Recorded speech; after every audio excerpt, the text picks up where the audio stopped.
Harry appears to have ushered in 2026 exactly as expected, with a tightly curated behind-the-scenes appearance, a borrowed noble cause, and a press release doing the real work. This time, the stage was set in California's wildfire country. Not because he has any background in fire science, disaster management, or public service, but because few things lend instant credibility quite like standing next to first responders.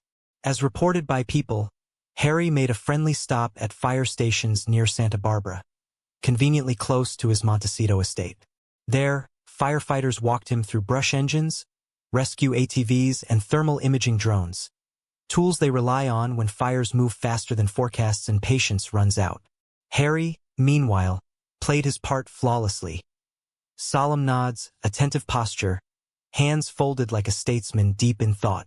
Less participant, more portrait subject.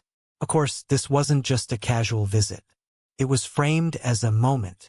The Wildfire app Watch Duty posted photos of the visit, announcing a partnership with Archewell Philanthropies, formerly Archewell Foundation, now rebranded in what appears to be an effort to sound more substantial. According to the caption, Archewell was an early supporter during the 2025 Los Angeles fires. That phrasing invites a reasonable question. Supporter how? Financial aid? Equipment? Volunteers? Or simply encouragement, visibility, and well-lit photographs? That's the recurring issue. Archewell seems perpetually partnered with someone, somewhere, on something. But concrete follow-through is elusive. No public metrics. No detailed impact reports. No clear outcomes.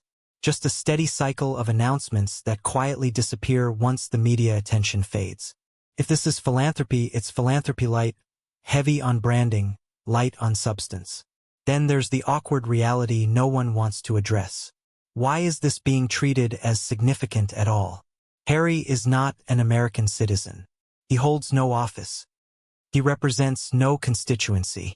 He has no professional expertise in emergency response or wildfire mitigation. He is, functionally, a celebrity visitor with a ceremonial title that carries zero weight in the United States. This isn't a monarchy, and borrowed relevance doesn't magically convert into public service. And what happened to the narrative about debilitating social anxiety that supposedly made public engagement unbearable? Curiously, it seems to evaporate whenever there's a uniform in frame and a camera nearby. An astonishing recovery, really. Look closely at the images. The concentrated stare. The empathetic lean-in. The carefully rehearsed listening face. This isn't engagement, it's performance. The firefighters aren't the focus. The optics are. Across the country, countless Americans raise real money, donate real time, and do real work for first responders without issuing glossy exclusives afterward.